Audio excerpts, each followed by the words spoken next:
Abra a sua Bíblia no Evangelho de Lucas, um texto muito explorado, mas hoje eu quero fazer uma reflexão rápida. Lucas 15. Eu vou ler bastante, mas vou falar pouquinho. A partir do verso 11. Nós vamos do 11 até o 32. E disse: um certo homem tinha 2 filhos, e o mais moço deles disse ao seu pai: Pai, dá-me parte dos bens que me pertence. E ele repartiu por eles a fazenda. Repita comigo, volta no 12. Repita comigo. Ele repartiu por eles. Isso, verso 13. E poucos dias depois, o filho mais novo, ajuntando tudo o que tinha, partiu para uma terra longínqua, e ali desperdiçou seus bens, vivendo dissolutamente. E havendo ele gastado tudo, houve fome naquela terra, uma grande fome, e começou a padecer necessidades. E foi e chegou-se a um dos cidadãos daquela terra, o qual mandou para seus campos a apacentar porcos. E desejava encher o seu estômago com as bolotas que os porcos comiam, e ninguém lhe dava nada. E tornando em si, disse: quantos jornaleiros de meu pai têm abundância de pão, e eu aqui pereço de fome. Levantar-me-ei, irei ter com meu pai, e dir-lhe-ei: Pai, pequei contra o céu e perante ti. Já não sou digno de ser chamado teu filho, faze-me como um dos teus jornaleiros. E levantando-se, foi para o pai.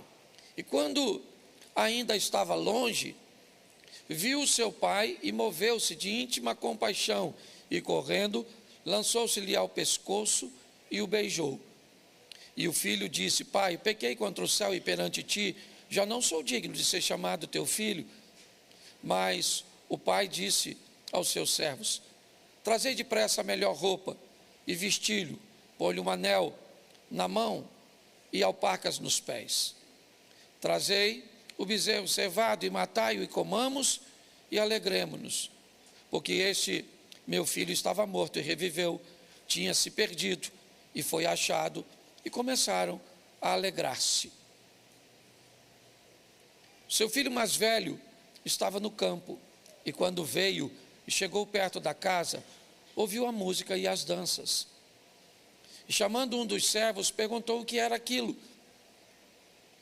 E ele lhe disse: veio teu irmão, e teu pai matou o bezerro cevado, porque o recebeu são e salvo. Mas ele se indignou e não queria entrar. E saindo o pai, estava com ele, mas respondendo ele, disse ao pai: eis que te sirvo há tantos anos, sem nunca transgredir o teu mandamento, e nunca me deste um cabrito para alegrar-me com os meus amigos.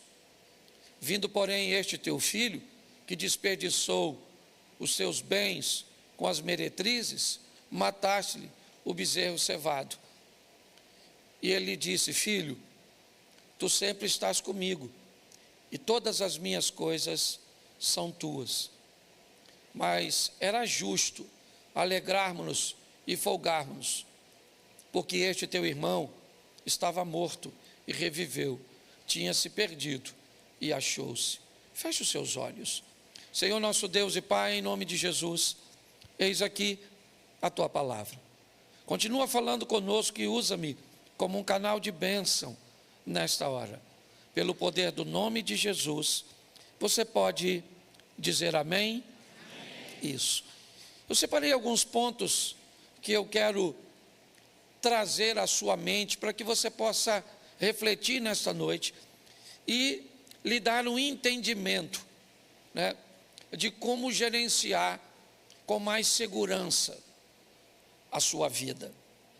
Lucas 15 fala da ovelha perdida, da dracma perdida, e termina com o filho perdido, o filho pródigo. Mas eu quero acompanhar esse texto que eu li com vocês, e eu gostaria que colocasse na tela para ficar fácil, que aí fica visível. Verso de número 11. Isso. Jesus é que vai dizer, é ele que disse. E Jesus disse: um certo homem tinha 2 filhos. Eu quero sustentar essa passagem com 2 outras passagens. Mateus capítulo 7, verso 13, diz: entrai pela porta estreita, porque larga é a porta e espaçoso é o caminho que conduz à perdição. Muitos são os que entram por essa porta. E porque esta porta é a estreita e apertado é o caminho, e poucos, são os que a encontram. O segundo texto é Mateus 6, 24. Ninguém pode servir a 2 senhores, porque há de odiar um e amar o outro, se dedicar a um e desprezar o outro. Não podeis servir a Deus e a Mamão. Preste atenção, porque o texto começa dizendo que havia 2 filhos. E não apenas havia 2 filhos, havia 2 portas. E não 2 portas simplesmente, certo? Mas 2 senhores. O que a Bíblia está tentando nos mostrar é que não podia ter 2 filhos, 3 filhos, não podia ter 3 portas, porque não há uma terceira via, não há um terceiro caminho, não há um terceiro Senhor, não há uma terceira opção, não há uma opção que eu poderia estar isento de fazer parte de uma dessas 2 opções. Quando a Bíblia diz que há somente 2 filhos, que há 2 portas, ok? O que a Bíblia está tentando me dizer é que não existe nada além de céu ou inferno, nada além de Deus ou Satanás. Não existe nenhuma possibilidade, e ela tenta deixar clara, certo? Dizendo que apesar dos 2 serem filhos, e aqui não necessariamente ou obrigatoriamente os 2, teria que ir um para o inferno ou o outro para o céu. A Bíblia é clara em dizer que Deus, certo, tem o desejo que ninguém se perca, mas ela enfatiza isso de uma forma muito intensa, ou seja, não há nenhuma terceira opção. A Bíblia quer deixar clara, não há um morreu, acabou, não é as coisas findam aqui e o mundo espiritual não existe, não é isso. E ela tenta deixar isso claro, certo? Falando das 2 portas, expressando os 2 senhores e trazendo à luz os 2 filhos. Então o primeiro passo que Jesus quer mostrar é exatamente esse, tá certo? 2 caminhos, por isso existem 2 filhos. E aqui cada um, na verdade vai representar caminhos diferentes, e isso ele nos fala no verso seguinte. Coloca por favor o verso 12. O mais moço deles. Coloca o verso 25, por favor. O seu filho mais velho. No verso 12 temos o mais novo. No verso 25 temos o mais velho. E se você observar, a postura do mais velho é totalmente diferente do mais novo. A Bíblia faz questão de falar do mais novo sendo arrojado, alguém corajoso, expansivo, alguém apto a tomar decisões. E ao mesmo tempo a Bíblia vai mostrar o mais velho, altamente conservador, alguém que se sente seguro ao lado do pai. Deus está querendo dizer que seus filhos são diferentes, e que as diferenças precisam ser respeitadas, precisam ser vistas, avaliadas. Então muitas vezes nós temos muita dificuldade de lidar com a diferença dos outros. Temos tanta dificuldade para lidar com a diferença que é muito comum taxarmos pessoas diferentes como defeituosas. Se elas não são igual a mim, se elas não fazem a coisa como eu faço, eu brinco com isso. Só para ilustrar, vamos fazer um café? Vamos pôr um cafezinho? Vamos fazer o café. Coloca a água para ferver, sim ou não? Sim ou não? Coloca o pó na água.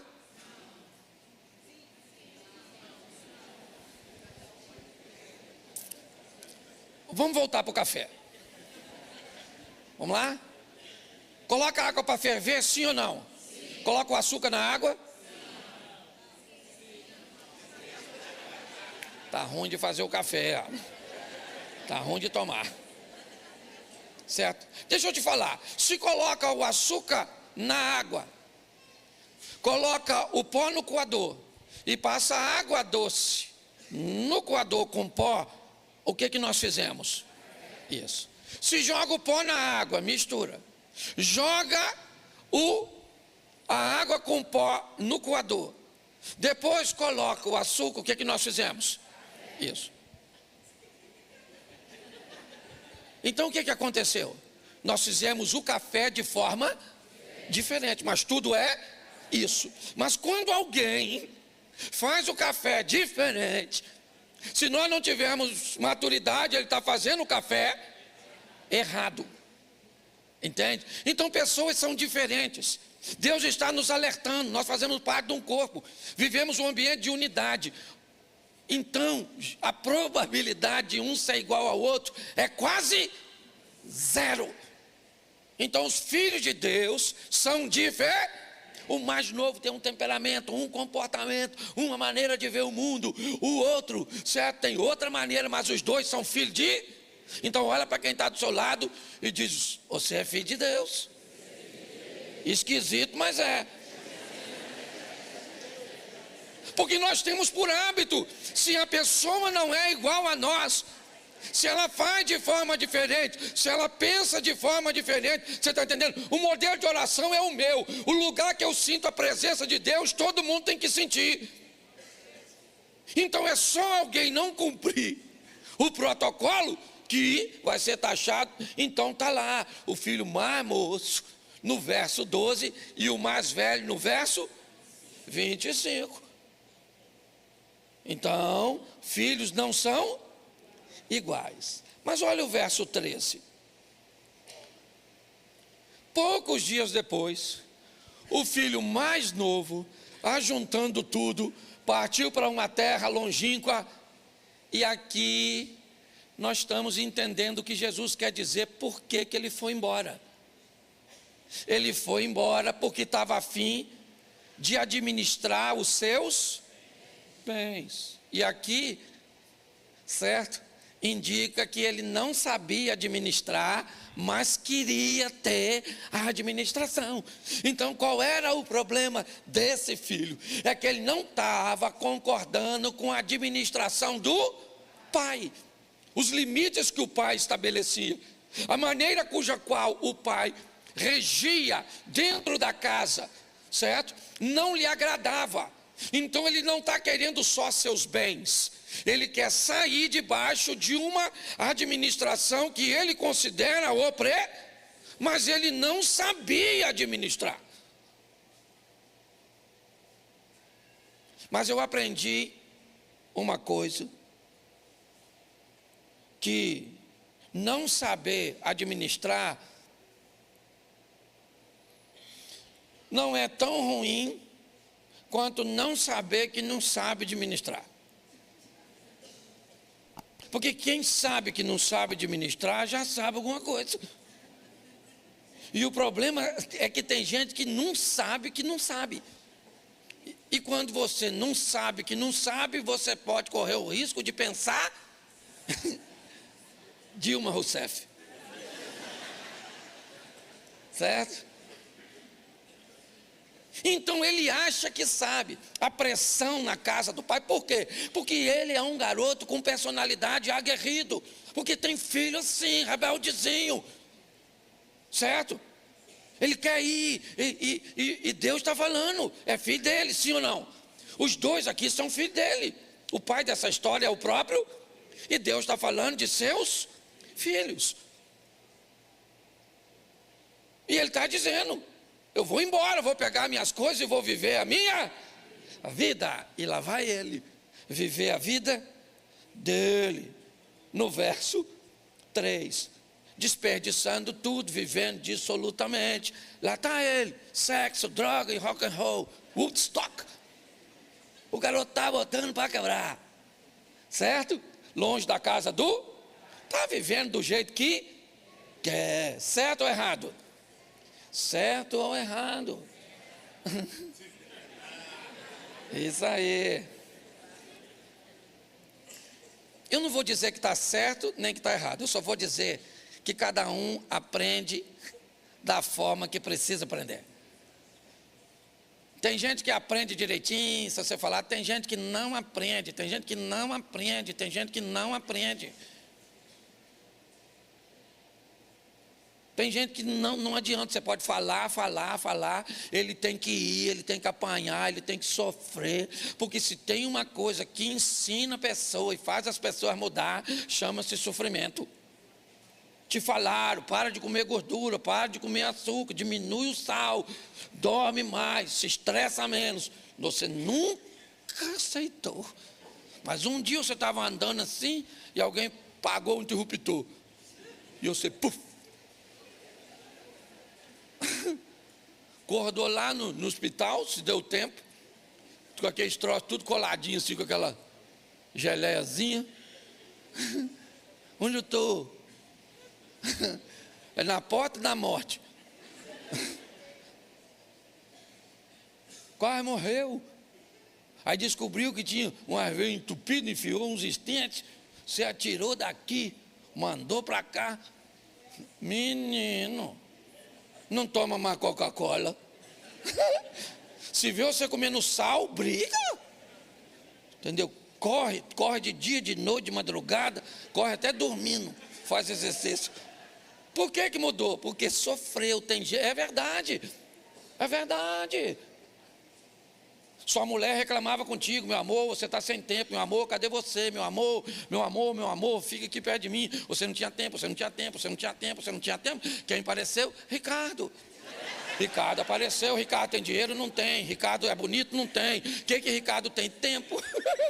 Ricardo é tão atencioso, ele tem tempo para tudo. Ricardo tem tempo. Ah, pastor, eu amo minha mulher. Tá certo? A senhora, seu marido falou: minha filha, pelo amor de Deus, vamos embora, minha filha, vamos lá, você está sempre offline, vamos embora, minha filha, sempre, vamos embora. A senhora: não, estou com dor de cabeça, estou cansado, estou com isso, estou estressado. Quem é que apareceu? Jezabel apareceu. Jezabel não tem nem cabeça para doer, é ou não é verdade? Quanto mais indisposição, porque tem gente que só muda se sofrer. Então cada um, eu não estou nem falando que está certo ou você está errado, eu só estou falando de ambiente de transformação. Então tem gente que precisa estar exposto, sim. Lá foi ele. E no verso 14, quem é que aparece? Aquela que aparece para todo mundo, a crise. E ela veio depois que ele gastou tudo, senão não é crise. Quando ele gastou tudo, houve naquela terra. Que terra é aquela? Que terra é aquela? É a terra distante de seu pai. Entendeu? É distância dos domínios do pai. Teve uma grande e ele começou a passar. Então a crise vem para todo mundo. Não é só para você não. Você pensa que é só você que está em crise? Nós estamos aqui hoje vivendo crise diferente. Tem uns que estão sem grana, outros estão em grana, mas estão sem saúde. Outro está com a saúde danada, mas não tem grana. Outro tem saúde e grana, mas está com o casamento tudo destruído. Outro está com o casamento tão bom, tem saúde, tem grana, mas está com os filhos perdidos. Então a crise, ela vem para todo mundo. Tá certo? Então, ele está lá, vivendo a crise. E quando a crise chegou, ele descobriu uma coisa muito legal. Verso 15. Foi na crise e chegou-se a um dos cidadãos daquela, o qual mandou para os seus campos apacentar os porcos. Quando a crise chegou, ele vai descobrir algo muito importante. Ele também teve uma crise existencial na casa do pai. E quando ele estava na casa do pai e teve uma crise, ele foi conversar com o pai. E o pai lhe deu uma herança. Agora a crise chega para ele de novo, mas ele não está na casa do pai. Ele está num ambiente estranho. E lembra, a Bíblia diz, 2 filhos, 2 portas, 2 senhores, certo? Se o pai é o senhor da casa, o dono da manada de porcos e da pocilga é o Satanás, que não tem compromisso nenhum com eles, ou com os filhos, que para os filhos os porcos são mais valiosos. O texto indica que ele, apesar de cuidar de porcos, a ração que ele recebia como comida, como pagamento, não era suficiente sequer para saciar sua própria fome. O texto faz questão de dizer, pelo menos de insinuar, que ele não dava comida para o porco. Porque se ele desse comida para o porco, ele não precisava pedir, era só pegar. Alguém acima deles. É como se esse garoto só tivesse naquela pocilga para limpar o chiqueiro. Olha, quem está contando a história é Jesus. Na casa do pai eu tenho uma crise, eu vou no pai e eu tenho herança. Na casa do outro pai, porque também é pai. A Bíblia diz que muitos têm o diabo como pai. É assim que funciona. Uma paternidade que, na verdade, ela não é real, ela é adotiva, porque todos nós somos filhos de Deus, a não ser que se negue. Então esse é um texto, certo? Nesse momento, ele vai descobrir uma realidade. E quando ele olha para a realidade do verso 15, ok? E o 16... Porque coloca o 16, desejava encher o seu estômago com as bolotas que os porcos comiam, e ninguém lhe dava nada. Mas aí, o verso 17 entra em cena. Tornando em si, disse: quantos jornaleiros ou trabalhadores, operários de meu pai, têm abundância de pão, e eu aqui pereço de fome. Os jornaleiros estão onde? Na casa do pai de quem? Dele. Olha o que ele descobriu. Levou tempo, precisou de uma viagem, precisou de perdas, precisou de dores. Mas lá ele olha e diz: quantos trabalhadores do meu pai, eu estou nessa situação, mas eu ainda tenho pai. Ele olhou para o passado. O presente dele não é bom, não. Mas agora ele consegue olhar para o passado e lembrar que ele ainda tem mesmo estando naquela situação, ele ainda tem um pai. A decisão de ir foi dele. Mas quando nós lemos o 18, põe o 18 por favor. Levantar-me-ei, irei ter com meu, e dir-lhe-ei: pai, pequei contra o céu e perante, verso 19, já não sou digno de ser chamado teu, faz-me como um dos teus jornaleiros, dos teus empregados. O garoto não perdeu só dinheiro, ele perdeu mais. Não foi só valor monetário que ficou nessa viagem. Ele está aprendendo o valor da casa do pai. E nem sempre o valor da casa do pai se descobre na casa do pai. Às vezes o valor da casa do pai você só descobre lá fora. Às vezes você só descobre o valor de uma esposa a hora que a esposa vai embora. Você só descobre o valor do marido a hora que o marido vai embora. Você só descobre o valor do pai quando ele está no caixão. E quando ele vai embora. E você agora. Porque ele resolvia coisas e você não precisava de resolver. Ele pensava para você não precisar de pensar muitas vezes. Ele deixava de comer, e tem muita gente que sabe que já fez isso, para colocar o melhor pedaço do frango no prato do filho. Ou muitas vezes dizer para um filho, não estou com fome, e estava, certo? Para que o filho tivesse do bom e do melhor. Nem sempre as pessoas conseguem descobrir os valores no lugar que deveria descobrir. O garoto descobriu o valor do pai lá longe, lá na casa do outro. Quando o outro mostrou para ele o que era a paternidade, ele não gostou. E quando ele não gostou, ele lembrou que aquele não era seu pai, e que ele tinha um pai. E ele disse, eu vou voltar, e vou falar com meu pai. Olha só, se você analisar direitinho, ele volta para casa se sentindo mais filho do pai que ele descobriu no caminho do que do próprio pai. Tanto é que ele diz, não precisa me tratar como filho, me trata como um dos seus empregados. Eu descobri o valor de estar na presença do meu pai. É isso que Deus está tentando nos mostrar. Muitos de nós não precisaríamos passar pelas coisas que passamos, sofrer o que sofremos. Mas se você tiver num sofrimento, não se desespere. Não se esqueça, você ainda tem um pai. E ele está onde sempre esteve, no controle de todas as coisas.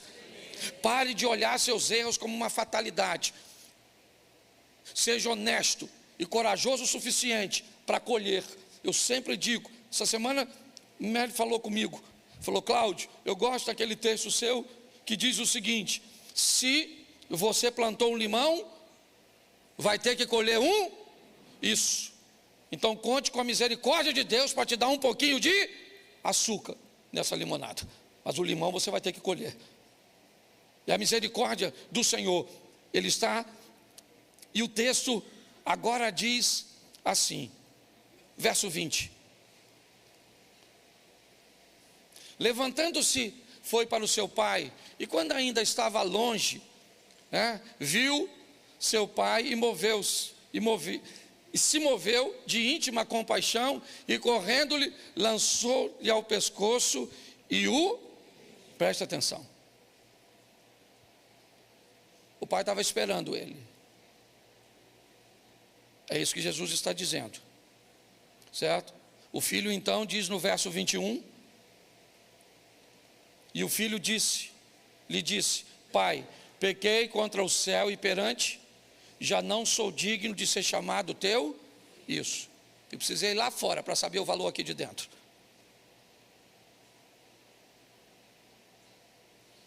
Porque tem muita gente que só sabe o valor de verdade das coisas quando perdem, infelizmente. Enquanto tem, não consegue valorizar. O filho voltou e disse, eu não sou digno de ser chamado teu filho. Pronto. Voltei, mas voltei numa posição que para mim a posição de servo está boa demais. Mas ele voltou para a casa do pai, verso 22. Mas o pai disse aos seus servos, não falou com ele. Ele não falou com ele. Ele está sem autoridade naquela casa. Até o presente momento, para os servos, ele não é mais nada. Os servos não têm autoridade para dar nada para ele, nada. Porque nada é dos servos, tudo é do pai. Então o pai diz aos servos, está ali, trazei depressa a melhor roupa, vestilho, põe-lhe um anel na mão e alparcas e sandália nos pés. Pega esse menino que saiu cheio, voltou vazio, saiu rico, voltou pobre. Mas saiu soberbo e voltou humilde.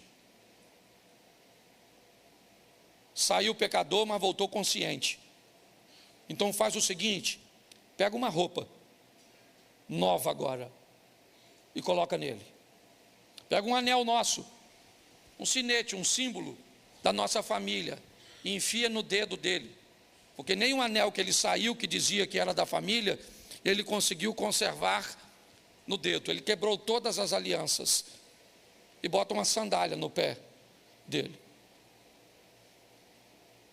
Olhe bem, o que esse menino agora vai alcançar é a reintegração feita pela misericórdia do Pai. É a misericórdia. O pai é Deus, o outro pai, o dono dos porcos, não. Para ele o porco, aquele ali não é filho dele, certo? Não, não é filho dele, está trabalhando para ele, mas não é filho dele. Eu não tenho vínculo com você. Aliás, olhar para você é um grande desgosto, porque você me traz a lembrança do meu pior inimigo. Você não é meu filho, você é filho do meu inimigo. Então eu vou te tratar assim. Aqui não vai ter refresco para você. E Jesus foi bem claro: 2 filhos, não são 3. Eu não tenho como não fazer parte disso. Eu não tenho. Não existe uma terceira opção cuja qual eu, certo, possa escolher. Por isso muitas pessoas dizem que não há livre-arbítrio, porque você não tem uma terceira opção. O livre-arbítrio de fato seria: eu não quero nada, nem céu, nem inferno, nem nada. Mas não há isso. Não vou discorrer nisso, mas muitas pessoas defendem isso. Mas quando nós olhamos para cá, você não vê nada. Tá certo? O pai está reintegrando ele. Coloca uma roupa, coloca um anel e coloque uma sandália. Verso 23, dá para colocar, santo? Glória a Deus. E trazei o bezerro. Isso, lembra? O que é o bezerro cevado? Quem aqui lembra do... Quer ver? 2 coisas que eu... É porque talvez a minha realidade não seja a sua. Era março e marcava o casamento para novembro. Então o que fazia? Arrumava um porco. E aquele porco, o cabrito, certo? Ele já era preparado por... Alguém vivenciou isso? Isso, porque casamento naquela época era casamento. Casamento. O que acontecia? Olha só, troço chique. A cortina da sala vinha para a varanda. Ela era esticada na janela. Lembra aquela janela? Aqueles ferros fininhos. Pelo menos na casa dos pobres. Você lembra? Aí então, pegava a mesa, colocava aquela toalha, certo? Um latão de 200 litros num canto. Lembra? Cheio de refrigerante ou cerveja, não sei qual era a sua realidade. Por cima dele aquele pó de serra fantástico. Essa garotada nova não sabe nada disso. Sabe nada, isso é que é aventura, é ou não é? E por cima do pó de serra, o que ia? Me ajuda aí. Jornal. Isso. Para conservar. Certo? O bolo. Lembra aquele bolo assim? O glacê era de 3 andares. Porque era barato o glacê. O bolo é que era caro. Então você fazia um bolo desse tamanho assim, um glacê assim. Certo? As crianças tudo correndo. E você acredita que nessa luta toda, os caras ficavam casados até morrer?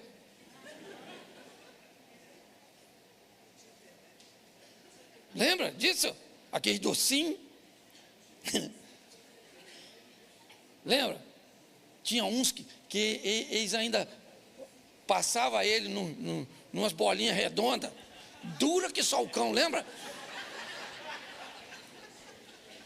Você lembra disso? Você lembra disso? Por isso que nós temos história, rapaz.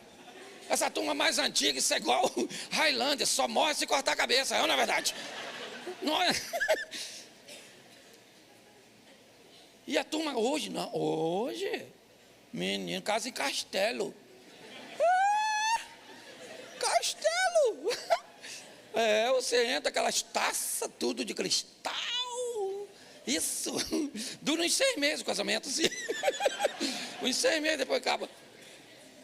Mas vamos voltar para o texto aqui, que eu não sei o que eu fui fazer lá no casamento, não é? Mas era só para falar do cevado. É, isso aí. Olha só, o bezerro estava guardado para um momento especial. E agora o momento especial chegou. Quem chegou? O filho perdido. O pai mandou, pensa. Tá tudo bom, sim ou não? Isso, reintegração de posse. Mas o verso 25 do 15 pula. O filho mais velho, que estava no campo, certo? Quando veio, chegou perto da casa, ouviu a música e então ele já sabia que tinha uma festa. Isso. Sem ele. Ele estava fazendo o quê? Provavelmente. Trabalhando, moleque trabalhador. Chapa quente. Quando ele chegou perto, aí, olha só, bota o 26. Chamando um dos, a casa de quem? A casa de quem? Então, a quem ele deveria perguntar? O pai. Vai perguntar quem não deve, vai escutar o que não deve. Pegou um dos servos e perguntou o que era festinha. O servo mandou bala. Cheguei. Festa, maluco. Festa. Vou te falar aqui. Não quero botar lenha na fogueira, não. Mas duvido se acertar quem está lá dentro. Duvido. Certo? Te pagam uma Coca-Cola se você acertar quem está lá dentro. Sabe quem é? Não vou falar que você não vai saber. Teu irmão. Pô, meu irmão voltou? Beleza. Não. Escuta aqui. Voltou pobre. Sujo. E falou para o seu pai tudinho, não escondeu nada não. Falou que pegou as piriguetes mesmo, e que chapou o coco, que foi para a calçada da fama, e que foi, falou que foi, e que bebeu isso, que Jesus bebia, e ele bebia também, e que não tem pegar. Porque se você pergunta quem não deve, você está entendendo? Vai trazer alguém para visitar a igreja. Tem dúvidas a respeito de algumas coisas, é divórcio, é vida sexual, é dinheiro, não pergunte a qualquer pessoa, porque senão isso pode comprometer sua caminhada. Ao invés de perguntar o dono da casa, perguntou ao criado, pronto. Olha o que o criado falou. Ele disse, veio teu irmão. Entendeu? Contou a parada. Teu pai pegou o bezerrão, maluco, sabe? O cevadão. O bezerro de ocasiões especiais. E matou só porque o recebeu. São. Ô, gente, deixa eu falar uma coisa para você. Para de esperar a misericórdia dos seus irmãos. Não é em todo mundo que você encontra não, irmão. Nos irmãos você vai encontrar pancada. É gente para tentar puxar o seu tapete. Pastor, o senhor não pode falar isso da igreja. Ou posso, eu sei. Pastor, por que ninguém puxou seu tapete ainda? Porque aqui eu só fico sentado. Sou otário. Que se ficar em pé, irmão, você sabe disso. O nego já tentou fazer isso com você. Te dar uma pernada porque você é bom. Porque notou em você características que podem levar você adiante. A verdade é essa. Eu não sou otário. Eu, hein? Ah, porque o irmão que devia me amar, devia. Mas não ama. O irmão que devia me proteger, devia. Mas ele não só não te protege, como te bate. É, porque isso é coisa de irmão. Um bate no outro. É ou não é? É assim. Pastor, o senhor está afastando as pessoas da igreja. Aí, se sair da igreja, vai ter que ir para o outro lá. O outro da porta larga lá.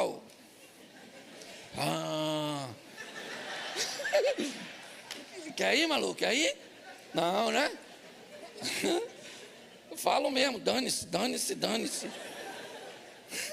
É porque os caras deveriam ou não deveriam? A gente deveria ajudar, a gente deveria... Mas não, o cara está lá. E olha só, olha bem como é que o negócio funciona. Verso 29, já estou acabando já. E saindo o pai. Volta no 28 aí. Volta no 28. Mas ele se indignou e falou: não entro nessa festinha. Por que ele não entrava? Porque ele não concordava com a festa. Deixa eu explicar uma coisa para você, filho de Deus. Quando Deus fizer uma festa para tu, quem quiser entrar, que entra. Quem não quiser, fica do lado de fora. Não concordo com o que Deus está fazendo na vida dele. Então, amanhã faz 2 dias. Não concordo com o que Deus está fazendo. Nossa, você não concorda com o que Deus está fazendo na minha vida? Eu estou tão preocupado com isso. A festa está rolando, sim ou não? Sim. O filho está fazendo o quê? O que voltou? Está na festa, menino. Comendo, bebendo, se divertindo. Falou que ele ficou sem filho, que eu voltei para papai. Papai é 10. Ainda me reintegrou na família. E o outro está lá: não entro, não entra, não entra, não concordo, não concordo, não concordo. Ela é mais feia que eu, mas casou. Ele não sei o quê, ele é mais burro que eu, mas... Porque tem gente que quando a festa... Não vai para que isso, palhaçada. Para de achar que os outros... Aproveita que o pai está te dando uma festinha e manda bala. Então, já que o filho não quer entrar, ele não quer entrar, mas ele também é, então lá vai o pai. Verso 29. Saindo o pai, foi lá com ele, fora da festa. Foi lá e falou, certo? E insistia com ele: meu filho, entra. Seu irmão voltou. O que ele falou? Eis que te sirvo a tantos, sem transgredir, ou sem nunca transgredir o seu, e nunca me deste o quê? Me deu um cabrito. Volta no verso 12, por favor. Depois você volta para o 29. O mais moço deles disse ao pai: Pai, dá-me a parte dos bens que me... E ele quem? Repartiu por eles. No momento em que o pai dá ao filho mais novo a herança, o mais velho também recebe. Repartiu por eles. Agora, no verso 29, ele está querendo dizer: eu não tenho culpa nenhuma disso, o senhor é que é injusto. Porque ele nunca teve coragem de ir lá fora, de quebrar a cara.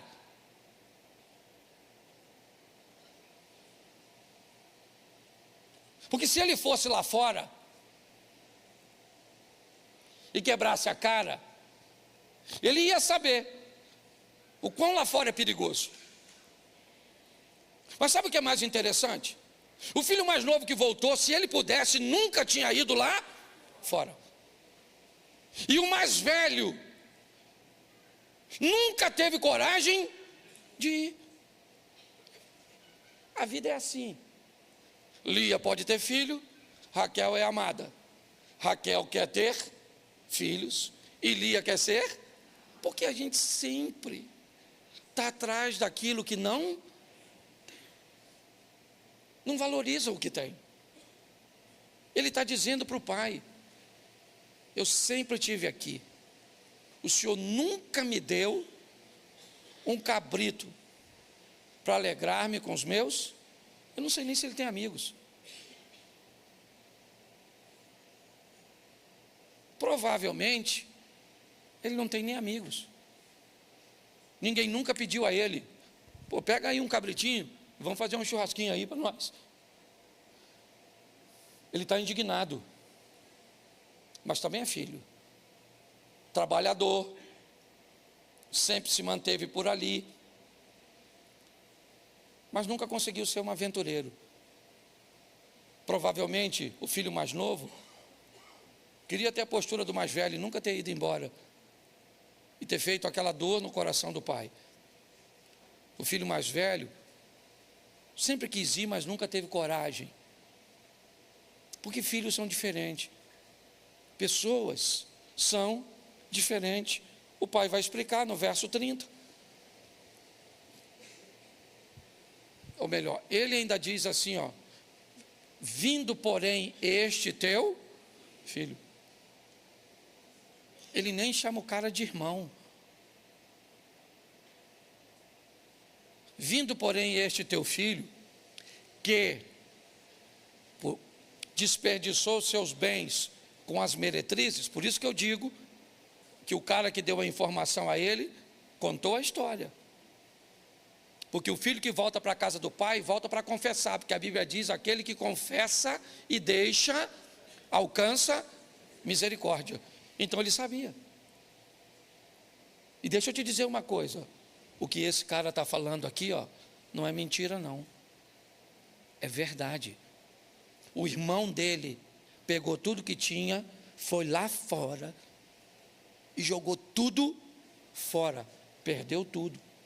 Isso aqui é uma verdade que o irmão mais velho está falando com o mais, ou do mais novo. Gastou com meretrizes. Mas o que me deixa mais chateado, pai, não é ele ter gastado, é que o Senhor pegou o bezerro,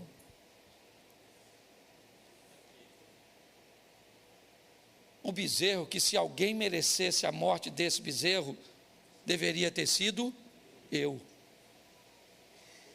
O que mais me dói não foi o que o meu irmão fez, foi o que o Senhor fez ao ver meu irmão de volta.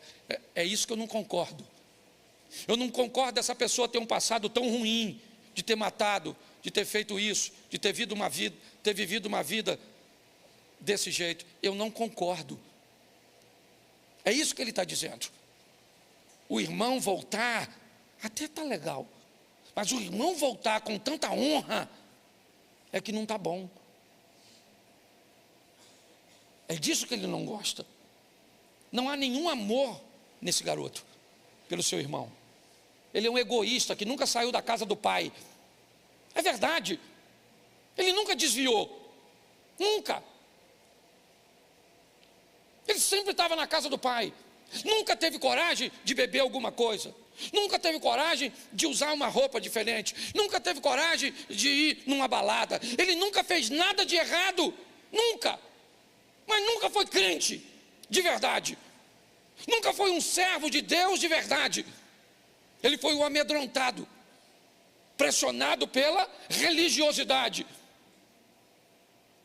nunca foi capaz de assumir: eu nunca fiz nada de errado. Tá bom, mas esqueceu um mandamento básico: amar o seu próximo e amar a Deus sobre todas as coisas.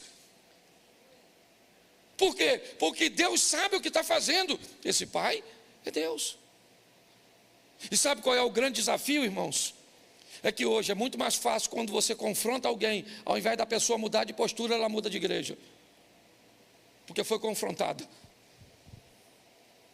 Esse é um exemplo. O filho falou, e o pai poderia falar: meu filho, não fala assim do seu irmão. Não fala. Seu irmão não fez nada disso. Não. Olha o que o pai falou: filho, tu sempre está comigo. Sempre. Todas as minhas coisas são tuas. O cabrito era seu, certo? O que foi cevado era seu. Certo? O boi era seu, o camelo era seu, a casa é sua. É tudo seu, filho. Tudo que eu tenho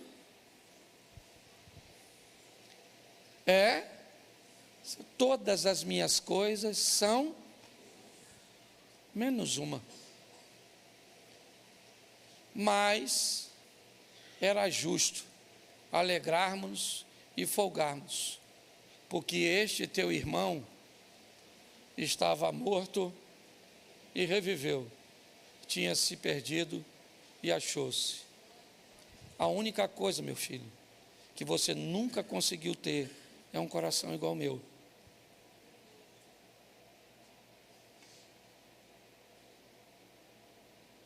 Tudo que eu tenho é teu, mas você nunca conseguiu ter um coração como o meu.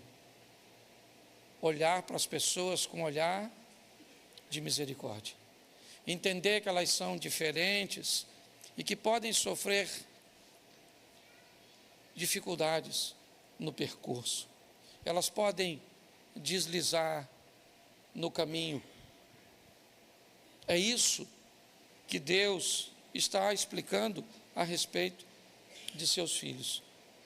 E foi isso que o filho pródigo descobriu lá fora. Quando ele perdeu os bens, ele não voltou para casa para os bens. Ele voltou para casa porque estava morrendo de fome. Ele disse para o pai: eu não quero, eu descobri o valor. Não há nenhuma fala do filho mais novo em torno do mais velho. Nada. Nessa parábola Jesus não usa. O filho mais velho é que está falando. Ele nunca saiu da casa do pai, mas ele se parece muito mais com o dono dos porcos do que com o pai, que ele disse: nunca saí de perto, sempre te obedeci, nunca usei nada. É verdade. Se não usou, não usou porque não quis. Eu não sei por onde você passou, eu não sei o que você vivenciou, eu não sei.